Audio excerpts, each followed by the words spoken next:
Half-Life is one of the most influential games of all time, and its impact changed gaming forever. This 25-year-old game is still mentioned to this day because it set a visual and narrative standard that no one has ever seen before during the time of its release. The question some of you may be thinking is, what is Half-Life? Well, Half-Life is a FPS or first-person shooter game with a story where you play as a scientist that must fight through an alien invasion that occurred at the research facility he works at. Before going too into detail on the game itself, let me give you a quick history lesson on Half-Life's historical impact.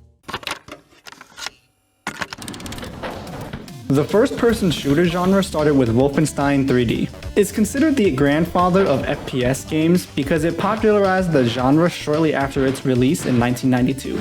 About a year and a half later in 1993 came Doom, the father of FPS games. You've probably heard of Doom. It's that one game where you shoot at demons to the soundtrack that goes...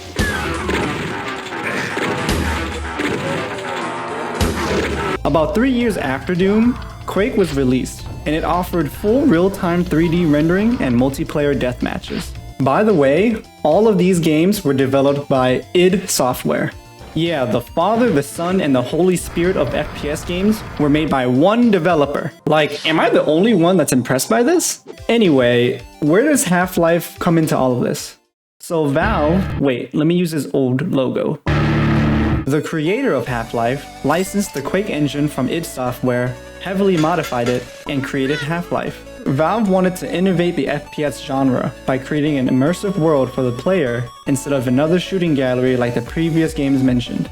The player wasn't interrupted by cutscenes, except one very short one, and instead they added scripted sequences that happen in the world around the player. From Half-Life, you can draw a line to practically any FPS game. Valorant is a good example. Valorant got its inspiration from Counter-Strike, and Counter-Strike is a more polished Half-Life if you really think about it. How about Call of Duty?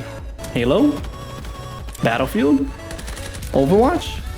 The list is literally endless. That's how big of an impact Half-Life has on the gaming space. Now let's get into the actual game itself.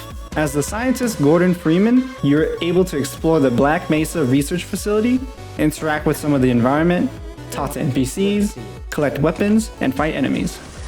After all these years, the gunplay feels really good. I was genuinely surprised by this since the standard for FPS games have gone up since Half-Life's release. I found myself actually engaged in gunfights with enemies. I had a variety of different weapons I could use, like a punchy shotgun, a submachine gun with a noob tube, and an alien's arm that shoots homing hornets.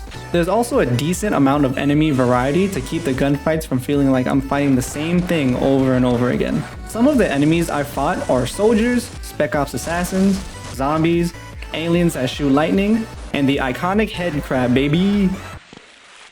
Oh! For some reason, I thought this game would be easy, but I was very wrong.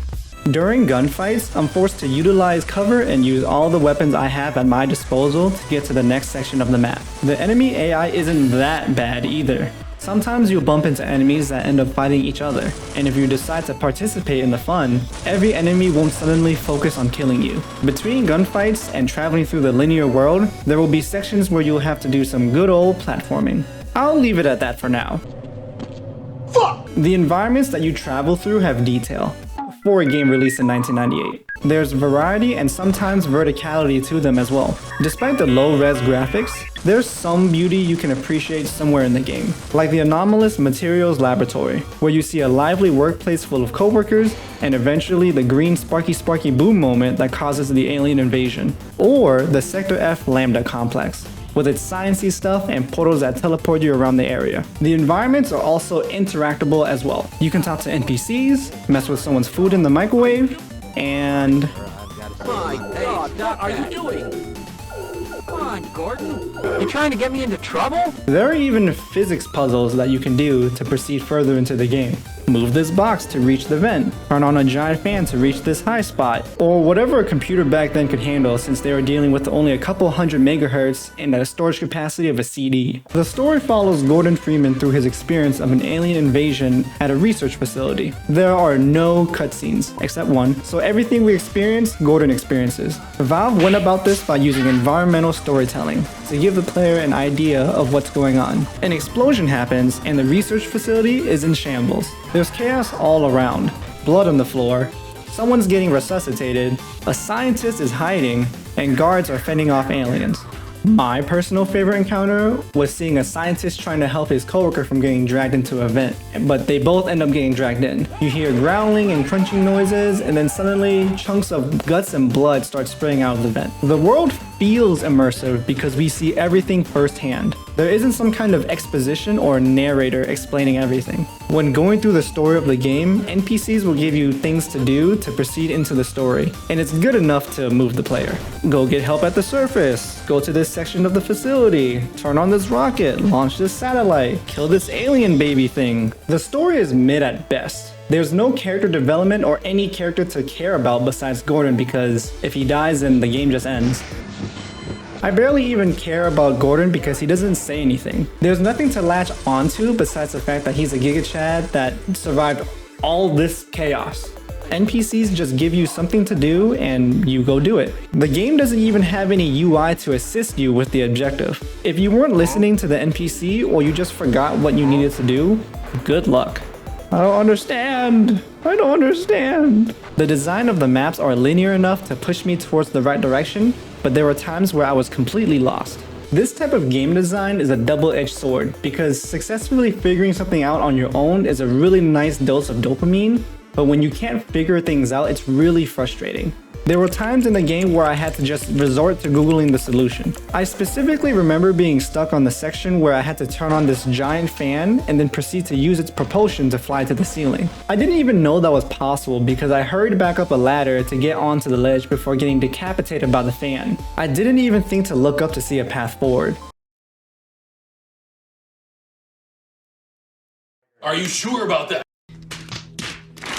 And I just revisited different parts of the area multiple times because I didn't know where to go next. I also didn't know that I could blow up this generator to stop the electricity from frying my body for the 11th time, trying to climb onto this collapsed structure while getting sniped by an asshole. The worst offense was the final boss fight. You're supposed to destroy these yellow crystals that heal the boss, and then gain enough height from the alien trampoline to shoot the alien's exposed weak spot. Dude, I literally used up every single ammo type that I had before realizing that something was missing because I ran out of fucking ammo. There are scripted sections in the game where you take mandatory fall damage, and the majority of the time... Oh, shit! I didn't have enough health to survive. I was forced to go into the game's console multiple times to turn on God mode, just to survive the fall. The platforming straight up sucks because of the movement. Gordon runs at Mach speed all the time unless you hold the shift button to walk, but even that didn't help me much. When in the air, you can still kind of control the direction you're in, and that tripped me up a lot. I didn't grow up surfing on Counter-Strike like some of my other friends, so I just had a really hard time getting used to the movement in this game. And don't even get me started on the ladders. Ooh, what the fuck? There is a lack of instructions when it comes to the weapons and the jumpsuit you get towards the end of the game. I didn't know the submachine gun had a noob tube until the second half of the game. I didn't even know that you could charge the tower cannon to do extra damage. I just used that thing as a pew pew laser gun. I had no clue how to use the jumpsuit and I ended up having to Google how to use it. Through the many hours of gameplay and research on this game, I understand that it was rushed towards the end of its development. This was very apparent when you reached Zen, the world where the invading aliens are from. Bro, what the fuck am I looking at? I felt like I was in a very strange fever dream when I was going through this level. Despite some of the issues that I had with Half-Life, I still enjoyed it. The game is over 25 years old and there's no need to be too critical about it. It really just shows how far FPS games have come, and I'm just happy that I got to experience it. The game sells for a couple shekels nowadays, but I still recommend getting it on a sale. When it comes to games that are worth the full price, check out my video on Stellar Blade. Hey, thanks for making it to the end of this video. I appreciate you and you've got a fat cock. Help me out for free by liking the video, comment down below about your thoughts on Half-Life, and subscribe if you want to see more. Thanks. Okay, bye.